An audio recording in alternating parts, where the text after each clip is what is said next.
இந்த கொஸ்டின் வந்து தெர்மோடைனமிக்ஸ் அப்படிங்கிற சாப்டர்லேருந்து கேட்டிருக்காங்க. ஸோ ஃபஸ்ட்டு கொஸ்டினை ரீட் பண்ணிடுறேன்.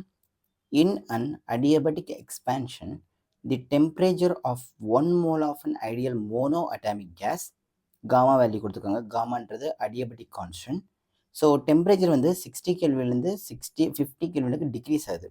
அப்போ work done by the gas என்னன்னு கேட்டிருக்காங்க நமக்கு. ஸோ அப்போ அடியபெட்டிக் ப்ராசஸில் ஒர்க் டனோட ஃபார்முலா வந்து work done is equals to mu times r divided by gamma minus 1 T1 minus T2, அதாவது initial temperature minus final temperature.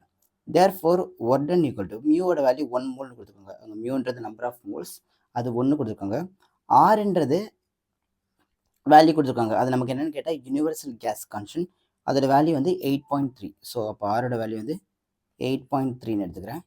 So கீழே வந்து 5/3 minus 1 times, ஸோ T1 அப்படின்றது நமக்கு 60 kelvin and T2 is 50 kelvin. So ரெண்டே subtract பண்ண எனக்கு 10 kelvin கிடைக்குமா? Okay. So அப்போ மேலே வந்து 8.3 into 10 இருக்குது. ஸோ 83 ஆயிரும். கீழே 5 minus 3 5/3 minus 1. அப்போ 5/3 minus 1 அப்படின்றது நமக்கு 5 minus 3/3 ஆகும். அப்போ டோட்டலாக 2/3 ஆகும். அப்போ 2/3. ஸோ 2 கீழே வச்சுக்கிறேன், 3 மேலே கொண்டு போயிடுறேன். ஸோ இதெல்லாம் ஒர்க் அவுட் பண்ணி முடிச்சிங்கன்னா உங்களுக்கு work done equal to 124.5 joule அப்படின்னு எக்ஸாக்டாக கிடைக்கும். ஸோ அப்போ இது எங்கே இருக்குன்னு கேட்டால் ஆப்ஷன் 1ல் இருக்குது.